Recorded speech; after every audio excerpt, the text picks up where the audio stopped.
Hi everyone, welcome to Final Thoughts ahead of Game Week 10. Hopefully everyone watching is doing well. Pras, how you doing, mate? I'm doing all right, but I've broken a promise to you, Mo, that I made a promise. Remember, we said we'll roll till I game week remember 12? the song I've this broken it, time. man. I've been singing that I've song broken it. all I'm week, sorry. and you've already busted it. Well, don't give no I have, spoilers yeah. yet. We want to talk. We want to talk. So what made you itch? Why couldn't you resist? What's happened, man? I just knew I wanted to get rid of this absolute dog of a player called, oh, I shouldn't have said that, no? It's okay. This terrible Oh, player, João Pedro, and I just didn't want to see him in my team anymore. So it was not a rage sell, but I knew no matter what information I receive, I had 2 free transfers. I was like, I'm just going to get Mateta. And the second reason is I need that zero point 0.1. It's very crucial because when I'll talk about my future moves when I come to my team, it was going to be important because I already miss my boy Bruno. So I need to accommodate him in game week 12. So I need that money. so yeah, okay. So that forced your hand. So it's only me that's kept the promise, holding hands, holding transfers. Believe it or You'll not, be making I've a not. transfer this week. I know you will. Yeah, I will. I haven't done it yet, though. Unlike you, I've not God, I haven't done it yet. I was Well, waiting. that simply just means that you are losing, man. So I'm sorry. No sympathy. I, yeah, I was waiting for maximum information, and to be fair, it hasn't gone my way. You know what? I don't wish injury on anyone. But I was thinking, if I wait, who knows what could happen? Something, but yeah, nothing happened. Nothing Carabao Cup materialized. weeks, we need to learn from this, man. Carabao Cup weeks are low risk. It's not zero risk. Like you saw, Nketiah got Yeah, injured, right? So yeah, that could have been Mateta. So there is risk, of course. But if you compare it to a Champions League midweek where teams put out the strongest teams, the players play yeah, 90 minutes, compared to a Carabao Cup where you're like, who's even going to start? Like if you think about players, popular players who started this midweek, I can count them on my fingertips. I think uh, Voltemade, yeah. I was about to Sar, say, is Kudos still Munoz. popular?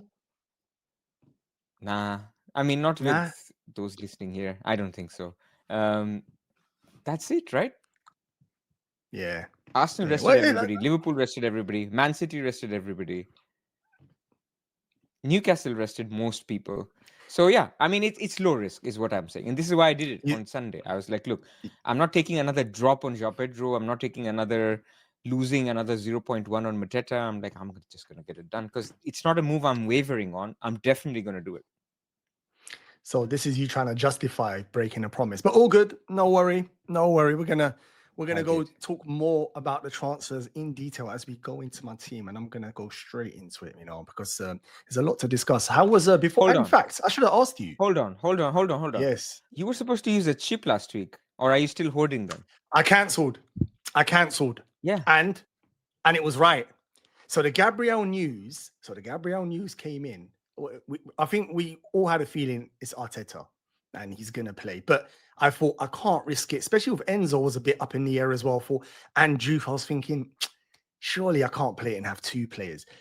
In hindsight, now it was a good cancellation. I would have got 7 points. I think it was a 2, 2, 2, and a 1. So I Wow. Okay. cancelled it. Okay. So the schedule is now game week 11. We go game week 11. We load up again. I hope. Okay. We I go hope I again. can. We go again. All systems go. So yeah, I'm hoping it materializes. Okay. But this is the team at the moment. Nice. No transfers. I'm going to run you through it quickly and for the audio listeners. So Pope in goal. Can I? In fact, let me interrupt really quickly. I can't help this. I've not had one goalkeeper return this season. Not one. Uh, How's that You know possible? that we are both on the same keepers. So you like me? You've not had one. Well, I thought you might. I couldn't remember if you played Depravka. Was it last week or the week before? Where he got 9 points. Some people in my mini league they actually No. played him. You didn't do that. Oh, so you've had no goalkeeper returns. Well done, man. Well, good work. Good work. I have reached a point where when the goalkeeper clean sheet goes, I feel nothing. It doesn't affect me. The I'm same just as counting me. save points, man. That's the life we live. Just save points. Honestly, I looked at it the other day. I was thinking, you know what? I bought Pope in. I was getting a bit excited. And I looked through and done a bit. I was like, wow, it's game week 10. I've not had one return. This is not good. Not one. Like my This sub is the goalkeeper week. has been This is the stacking week, them. Mo. This is the week. You know what? Look at Rob T's numbers. What are the clean sheet odds for Newcastle? They're third. Let's go. Let's have a little look. So where's West Newcastle. Ham? There we go. 37%. 37%. They're third. They're third. Yes. Now, 37%. Do you fancy your chances? No, not really. 37% is not very likely. It's okay likely. But you know, West Ham look terrible. So if it's the week, it's this week. I'm not confident. I'm going to be honest with you. I just had to mention it. I had to stop straight away because I honestly, not one return. No wonder. I was calculating the reason this came about. I was looking at my team and thinking, how am I behind certain other teams in my mini leagues? What's been wrong? Every week we're on here. Our teams look not bad. Where have I missed points? And goalkeeper's one of them. You could argue, even if I got 4 returns there, right? That's what 20 points extra. We'll take that. But anyway, let that be gone. So Pope in goal, 4 hopefully. Returns. Who do you think you are? You're not getting 4 returns from your keeper all season, man. Listen, mate, even that Sunderland goalkeeper stacked up. Exactly. Yeah. We've been dodging them anyway. So the double Arsenal defense, which I'm super happy with, they're breaking records this season. I wish I was as confident with Pope's clean sheet as Arsenal's clean sheet. Ridiculous. Rodon, who last week, literally when that goal went in, I thought of you. I did actually message you because you know what? I done that in the last minute, by the way. I wasn't set like you because you remember in our pod, you was 100% on him. You was like, you even said to me, Mo, why you got him in your team if you're not going to utilize him in the game like this? I still wasn't going to use him, but in the deadline stream, I thought, nah, and I changed it. Man, that was a game changer. Thank you for giving the due credit, because otherwise I only get the blame that you made me play this player. At least now I get some credit. So good. Thank you. Yeah, I always give credits when it deserved. I did think, I thought, oh yeah, that was 13 points. My goodness, beautiful way to start the game week. First game of the game week, you've got a little bounce to your steps. I was super happy. Yeah, but you know, it was a little bit of a damp squib because after that, nothing happened, right? Apart from the Arsenal clean sheet, I think for both of us, nothing happened. All attackers blank. Yeah. Right? Yes, yeah, all blank. Basically, only like you. I think you played a back 4 last week, didn't you? I know we don't normally look back. Yeah. And I had the same back 4 as you. And that's the only returns we had. I think we both must have ended up on 52 points because you had Gordon to my Walter. So yeah, very similar. But anyway, that's the back 3. Midfield 4 is Saka, Semenyo, Enzo, and Sarr. This guy Sarr, I can't stand him, man. He destroys my team every time we meet him. Every time he is like, it's like he's teasing us for not buying him because we were close to buying him once, but what a player. Let's see if he can do it in the Prem, though. Up top, João Pedro, Haaland, and Walter Made. Subs, Dubravka, Zaka, Senesi, and Juice. Good job with the Walter Made. I'm proud of you. Was that correct, yeah? It's not bad, I told you, man. That's not. I've been making an effort. Been listening to the YouTube videos with the pronunciations. But so that's the team. Pretty straightforward. No transfer made, unlike you. Now I'm going to tell you the transfer I'm thinking about. But there was actually 2 transfers I was. Let me guess. João Pedro to MATETA. So that's the obvious and easy one. It's almost the boring move. Right. I do think it was only like 5 weeks ago. I was talking to you saying João Pedro is probably one of the best FPL assets ever. What's happened? I never said that. I've been hating on the guy all season. You have, and then you've succumbed to the pressure, and now look. One reason was that there was all this thing of narrative of red card for Chelsea. He had 2 fixtures. He actually has 4 fixtures to prove himself, but in the 2 he showed nothing. Against Ange's Nottingham Forest, he did nothing. And then because the guy got the red card in the Champions League, I was like, he's definitely going to get good minutes in Sunderland. So I went for it. I don't think it was a bad thing. But because he did nothing in those 2 games, which were the attacking fixtures, now he's still got another good one. I think Wolves at home is a good one. Away to Burnley, you can argue, is an okay one as well. But if he's not proven in that, why should I? He's no Watkins, man. Like with Watkins, I still have faith that he'll turn it around. He's a quality guy. Over seasons, he's shown it. João Pedro's not earned that. So I'm not keeping him for that, especially when there's another guy who's got great fixtures, 2 home games in a row. In fact, 3 in the next 4. It's no-brainer. Yeah. I'm with you there, but I have to just admit, because as I said at one stage, I broke my team to get this guy in, and I was fortunate. It gave me two back-to-back returns, and but since then it's looked grim. Yeah, I can see why this is the popular move. Most people watching probably already made it. If they haven't, like me, and they're waiting, they're still going to make it. So that was one of the moves, like you said. What do you think of this as a potential alternative? And I'll tell you the reason why I'm thinking this. João Pedro, instead of to Mateta, to Igor, Thiago, he's been doing Okay. really well for his price here. And it means I can take Juve to Munoz. Now, obviously, the glaring weakness instantaneously, as I don't have Mateta, the XG machine, who's just big chances galore.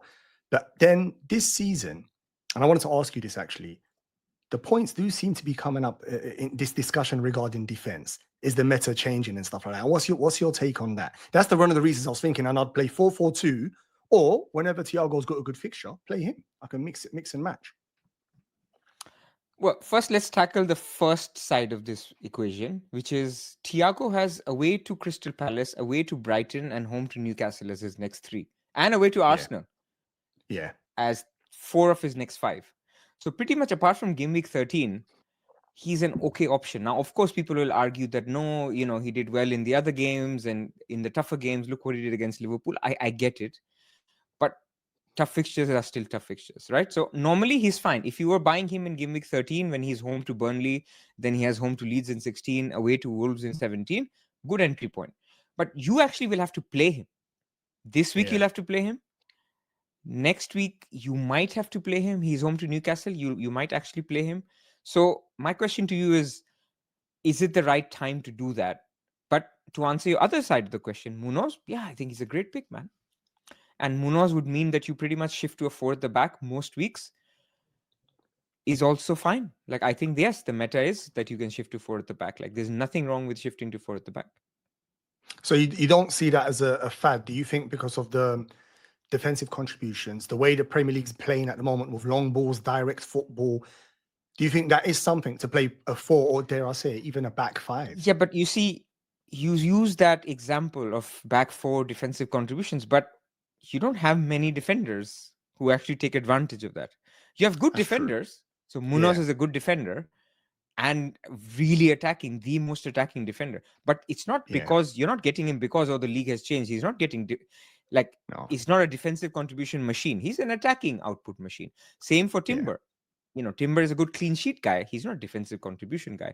So I would say you're going back for different reasons to what the meta is shifting. If your backline was going to be Van Dijk, Gabriel, Lacroix, Tarkowski, then you're a little bit taking more advantage of the meta. I don't think there's a right or wrong way, but I just want to clarify that you're doing it because you're playing old school FPL. You're saying, I like these defenders because of attacking returns and clean sheets, not because of the new meta of defensive contribution. Yeah. And you could argue so they might not be DEF CON, but players like Gabriel and stuff, this style of football, this set pieces, the directness, he's clearly one of the beneficiaries. So there is a couple of them still benefiting from that. So I was actually considering that as an option, but then I'm not sure if I can look at my team without Mateta. Now, again, I think I said this, what did I say, 7 weeks ago for João Pedro. We know things change real quick. But you don't think that's the better move, like you said, compared to just bringing in Mateta? I don't think there's a better here because you're not going to captain Mateta or Munoz, or it's just about a structure. So the way to think about it is a lot of people have questions like this. Should I do this or this? My next question to you is, what do you want to do in 2 weeks or 3 weeks? What's your plan? Like if in 3 weeks, you're going to be taking money out of defense again because you want this attacker, because you're getting FOMO, then I'm like, why are you wasting getting Munoz for 3 weeks? And then afterwards, you're like, okay, who should I sell to get a Man United midfielder? I can't sell Thiago. I can't sell Voltemade. I mean, you can, but he's good and you can't get that much money. You're like, oh, I'll go sell Munoz again to get a more expensive midfielder if I wanted instead of Xhaka. So that's my question to you. What's your plan in 2 weeks? Do you have one? So the plan, yes, I've got a plan. Well, the plan realistically was to stack up transfers in the hope. I'm not even sure if this is going to materialize, that Liverpool turn it around. So I'm ready to pounce on a couple of their attackers. But the way things look at the moment, boy, we're going to be stacking transfers for no reason because it's really, really grim. And there's no options. I was hoping that we to be honest, in FPL at the moment, I think we need You probably don't want to see a good Liverpool, but we would need it for the options to spice things up. No. Otherwise, the teams are looking. Yes, we do. Yes, we do. We're Pras. happy Because the with teams are no looking. Liverpool. No, we're not. We need a Verts. We need a Gakpo. We need a Mohamed Salah. Otherwise, look at our teams. We're gonna go Did you see say a team words? soon. And Sorry, you don't take his name on this podcast. Oh, you started with him. We didn't do the business for you, but Yeah. even him, we need Liverpool players. So that was my initial plan. At the moment, I'm happy with the team, apart from goalkeepers, and I was thinking to stack transfers, but then I'm thinking, am I just stacking for the sake of it? I should be aggressive. I have an alternative. I have another proposal for you. The proposal is,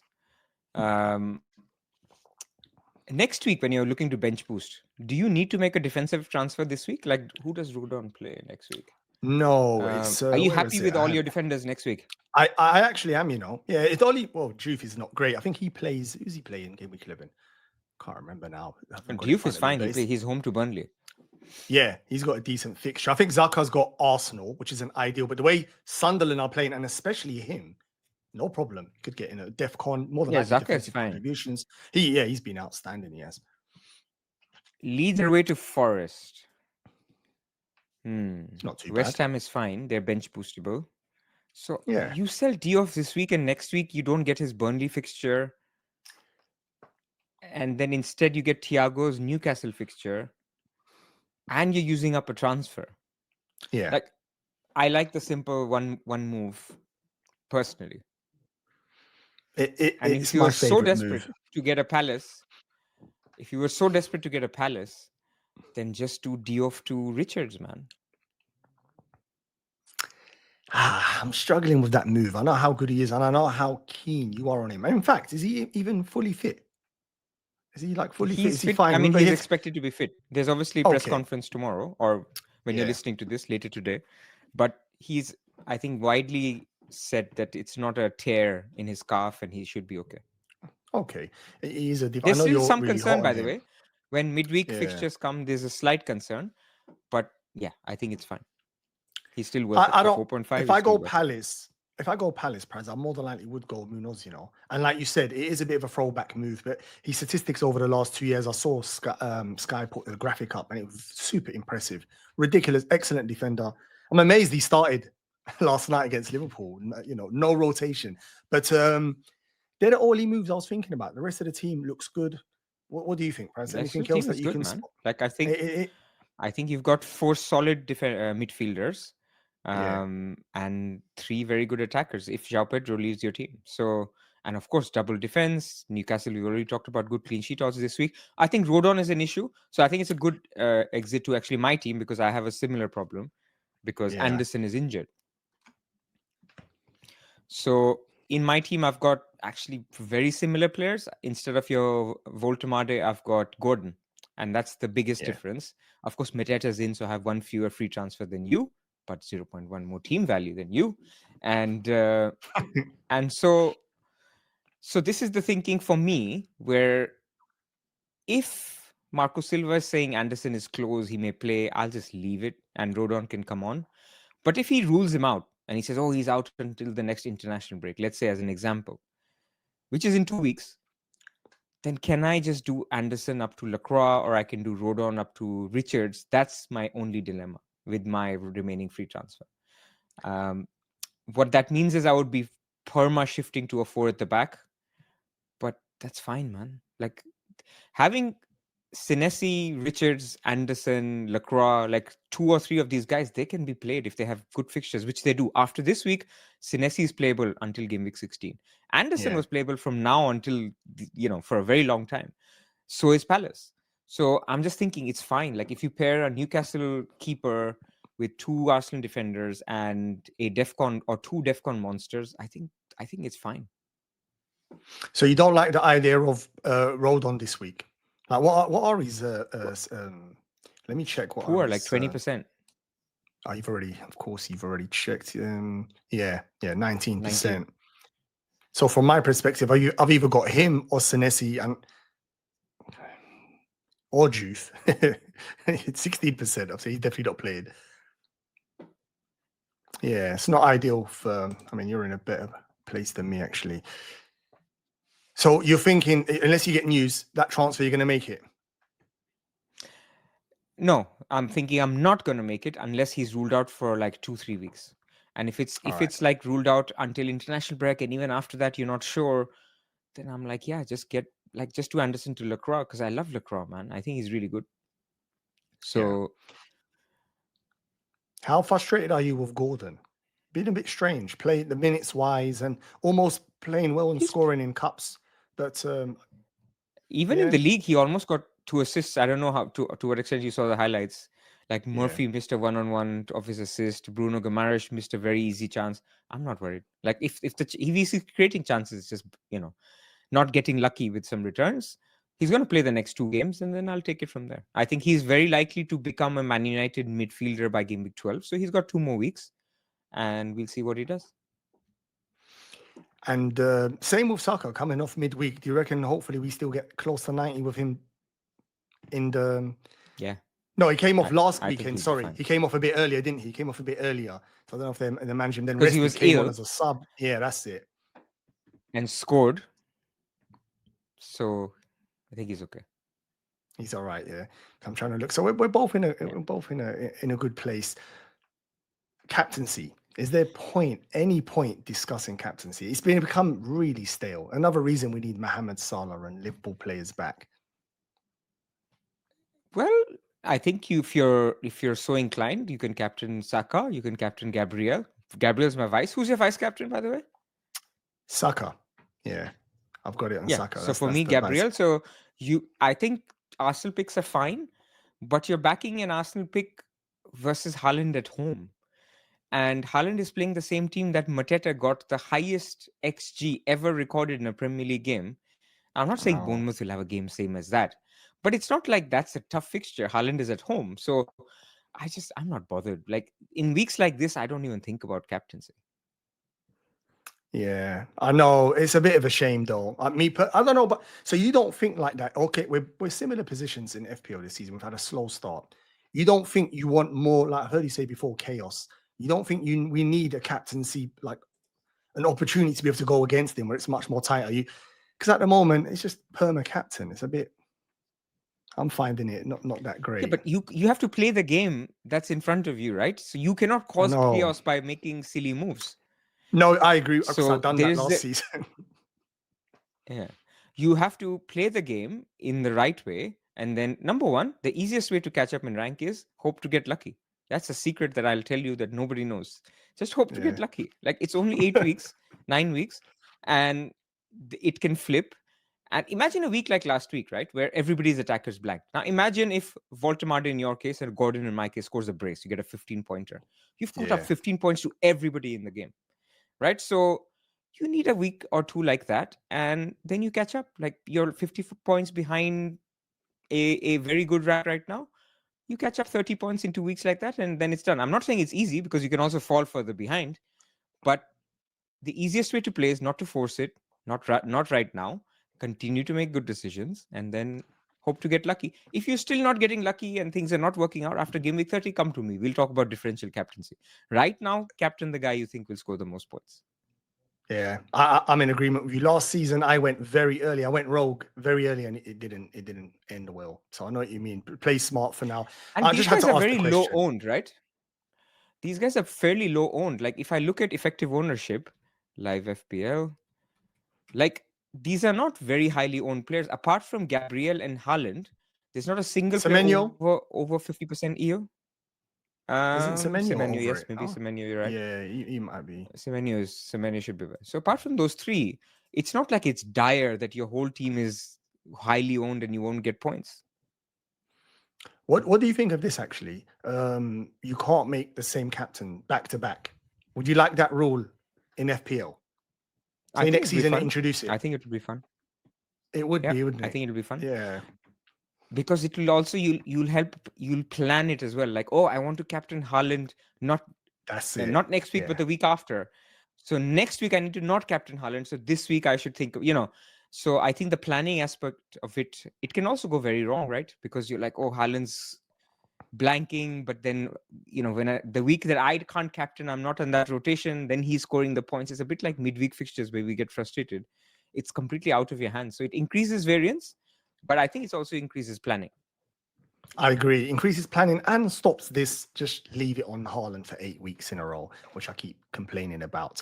All right, another thing I wanted to ask you about, because our teams are pretty similar. We've covered the majority of the stuff. Manchester United, your boys, 3 wins in a row. I can't believe it's coincided with my team losing 4 in a row. You can't make this up. This voodoo is strong. But are your players becoming, let me bring this up actually. Are Manchester United players, I should say, becoming an actual option? I've seen Mbumo is the most transferred player in. I just know that there's so many Manchester United fans out there that just, make transfers. But is it a genuine option? And is he a better option than your favorite, your son, Bruno? I'm not going to say he's better. And you can see it right in front of you. If you want to look at market odds, that because Bruno is on penalties, if you look at just his expected goals, Mbumo is only slightly higher than Bruno. And they're both on the right-hand column. Then you have to add Bruno's ability to get assists, which I think is better than Mbumo's. His ability to get bonus is better than Mbumo's. His ability to get DEFCON is better than Mbumo's. So I think you can't compare the 2 picks. I think Mbumo is a very good pick for his price. I think he's slightly expensive. And Bruno is a very good pick for his price, also slightly expensive. If you said Bruno was 8.1 and Mbumo was 7, I would say get both, man. Double up, because the team is good. It's attacking. But I feel both are slightly expensive. So if you get both, it's fine. They're both good picks. But I would still lean on getting one or the other. And neither are bad. You just have to hope for, or what do you believe? Like if you're a Bruno lover, if you love like a constant trickling of points, sometimes he misses DEFCON, but most games he's involved in something. Like you're rooting for something with Bruno. Either it's a penalty he'll get, or it's a direct free kick, or it's a corner, or it's an assist, or it's a bonus, it's a DEFCON, or it's Mbumo where you're cheering for goals. It's a bit like Sarr then, where, I mean, he's better than Sarr in the sense that he has set pieces as well on one side, and he's playing for a slightly more attacking team. So you're getting a Sarr plus where you're rooting for goals mostly. And that's also fine. Like we have Sarr in our team for a reason. So I think that's what I would say on these two. I wouldn't be sideways moving between them. Okay, so your preference is still Bruno if you've got the money, but you don't dislike Mbumo. But is the Manchester United recent run, is this just a little bit of fluke, or is it something that we should be thinking about, that things are turning, are changing, I should say? Fluke, man, we're back. No, I'm joking. Look, you know how much Man United fans have been texting me? Oh my goodness.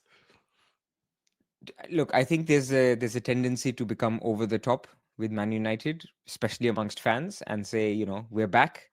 I am not such a fan. I would say, look, we've had 2 good wins or 3 good wins, but the test is now, right? It's the away game to Nottingham Forest, which is not that easy. You can look at it in the goal scoring odds, right? Like Mbumo, Bruno are quite low down. They're below Watkins and Calvert-Lewin. Like what else can you say? They're below Igor Jesus, or similar. So it's not an easy game. And so this will be the test where if they can come through this Nottingham Forest away game and Spurs away, which are the next 2, which I think are hard. So when I see people saying, I want to get Mbumo this week, I'm like, dude, just wait 2 weeks, man. Like, why do you want to do it this week? You say Nottingham Forest. I mean, I thought Brighton would be difficult and you dealt with them comfortably. You say Nottingham Forest, it's home not going that versus great. Away. Sean Dyche at home is difficult. Spurs at home are difficult. I'm not saying they're difficult but Sean Dyche, the way they play, it's the style of play. It's not letting you just bypass the press by doing a long ball. Sean Dyche is ready to get long balls, man. He's ready to receive. Like Milenkovic will be on top of it. So all I'm trying to say is that style that has worked against Liverpool and Brighton will not necessarily work against Nottingham Forest and Spurs, which will say, yeah, sure, lob it up. We'll deal with it. So all I'm saying is it's easy to say wait and watch 2 weeks and then take it from there. That's all I'm saying. And you're right. Sean Dyche has come back to the Prem. He couldn't pick a better time to come back to the Premier League. The style of football is unreal. Now, a couple more questions before we finish up. So, with Arsenal, they just look like everyone can see it's ridiculous. But the triple up. So most people are tripled up on Arsenal. What do you think? What's happening to Gyökeres owners, Pras? Do you reckon it's just not going to happen? Or do you think these fixtures, if you've got him, you keep him, or should you swap to Saka, go to triple Arsenal? Now, we've had a couple of weeks of watching them now since we've wildcarded. What's your take on them? I think you keep him, man. Next two, like away to Burnley, away to Sunderland, and then you sell him like you sold João Pedro this week. Like, yeah, like the signs are not there that he is going to be the goal scorer we thought he'll be. He won't be the Isak of Newcastle. He won't be the Haaland of Man City. He's still second fiddle. Why is that, Pras? This is what because I'm trying to his still role looks to be the guy who's holding two defenders when Saka runs into the space, or Eze runs into the space, or Martinelli runs into the space. It may change. We won't see it coming, but Arteta may change it and say, okay, this week I want him to be the Haaland type focal point. But Arsenal are not using him as that focal point. Maybe they don't trust him. Maybe he's not ready. Maybe that's not the plan anyway, because that's how Havertz also plays. So it's, at the moment, you have a 9 million Havertz. Now, Havertz is not a bad pick. Remember, 2 seasons ago, that double game week, he got that monster haul. So he's capable, as is Gyökeres. But if his role is to help others run into space and score the goals, then I want those guys who are running into space and scoring the goals, which is Eze and Saka. Totally agree with you. The more I watch Arsenal, obviously, forget FPL, just watching him, I think he's been not too bad for the team. I mean, Arsenal won't be complaining because he's doing his job. They're winning games. He's bringing the defenders towards him. He's such a powerhouse, such a brute that they need 1 or 2 plays minimum to follow him, which means the midfielders, like you said, are getting a much more space. So it is a benefit to them. But for FPL wise, I can imagine he's quite frustrating considering he's like, 9 million. He's super frustrating. I think the attention will turn to him after this game week here. Anyone else on this list, Pras, you wish you had on your team for this upcoming game week? I think we've got all the juicy players this week. This famous last words. I think, look, Thiago actually is quite high up. He's above Gakpo. He's above Sarr. So do think about your move, actually. Now that I'm looking at the numbers, the clean sheet odds, it's not bad, like going Thiago and Munoz. You know what's? Can I say something to you? I know this might sound silly. If I had Mateta and Haaland already, and that last spot was just João Pedro, I think I would do that move. So I think it's a psychology that I'm almost worried. Does that make sense? I'm almost worried that I'm going to do it, and I don't have Mateta. And this season, albeit he's underachieving, he's missing loads of chances. He's just the volume, like just the probabilities on his side. Even he came on against Liverpool yesterday. Loads of chances. And there isn't a better thing for a forward, is getting the chances. Everyone thinks that you need to get one chance, you put it away. No, you'd rather have 4 or 5, and he's getting that. And Palace are just very attacking. It's going to be difficult for me. So I think if I had it the other way around, I would have done it, because I like Thiago. Watched him carefully, obviously, against Liverpool, and looking at his numbers and how well he's done this season. And for that price, my thinking was, like I said at the start, I could bench him if I need to, play back 4. Like, Munoz, Senesi, the 2 Arsenal boys. That's perfect. And if when I need him, play him. So I did think about it, but it's only because I don't own Mateta. That's the honest truth. I think if it was the other way around, Praz, I think I would have gone for it, That's the only thing that interests me. And you can always do the Voltemade to Thiago later. Exactly that if I need to. But for now, I can't see any other moves. I think we've covered everything already. It tells you it's a bit of a chilled week. Apart from you used your transfer already. Is there anything else you wanted to cover, Praz, before we finish off? Let me have a look at the upcoming next 5 game weeks. Who's on top of these tickers for the attackers and defenders? So Arsenal, we should be triple Arsenal defense, to be honest. That was what we missed there. I think people have gone overboard now. People have gone overboard with the triple Arsenal. Like, look, Arsenal are also top for projected goals. So you also want an attacker. Yeah, but they're only scoring set pieces. I mean, they're on the pitch. They're not really. Saka it's not free flow. 50% of set pieces are from Saka. Yeah. I think Saka's a fantastic pick. There's 0 chance I wouldn't have him if I was on wildcard. Like, I'm surprised people are so easy to go to triple Arsenal defense when one of those guys is either not a DEFCON guy like Timber. I think Timber's a good pick, or Raya, who's not a saves guy. Like, you can easily go down from Raya to somebody else like a Pope or even lower and get Saka, man. Like, I think that's a better structure. I know I'm biased because I have it, you have it, But I'm saying it Yeah. just makes sense. I wouldn't change it. I'm happy to accept mistakes, right? I'm not telling everybody to go Gordon now because he is getting subbed on the 70th minute. So it's not like Yeah. whoever I have, I'm going to recommend. But I think with Arsenal getting Saka and 2 defenders, or Saka and Gabriel and 1 more defender, is the way to go. Whether you want Calafiori instead of Timber or Raya instead of Timber, do that. That's okay. That's up to you. But Gabriel and Saka just feel like good picks. Look, they're top also of the projected goals in attack. Why would you not go for Saka? Yeah. No, I'm just thinking, you see the records that Arsenal are breaking for defense. Like, it's ridiculous. They're breaking, it looks like at the moment they're matching that Chelsea. Remember, the best, least amount of goals conceded. That's how ridiculous. Like, they're super. That's the only reason I say that. And to be honest, if we had 5 picks, we'd pick 5 or 6 Arsenal players at the moment. Manchester City, look where how high up they rank for defense and attack, but there's only Haaland for us. That's a bit of a shame as well. I've seen some people gamble Everyone's Foden. back. But Everyone's it's just back. not. Cherky's back. Marmoush is back. Reinders isn't getting the minutes, or he's playing DM. Ait Nouri's back, so Guardiola is not that exciting if he plays left centre back because Ake is also back. Now, Guardiola has started most games. I'm not going for Guardiola over somebody else. I'm just not feeling it. Like Man City feels Haaland or no one, and Liverpool feels no one.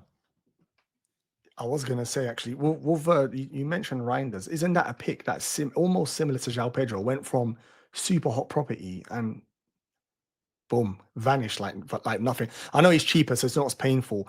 And Liverpool, like you said, it is a sad sight to see. The projections are lovely, but unfortunately, I look at my mini league rivals and there's no one owns a Liverpool player.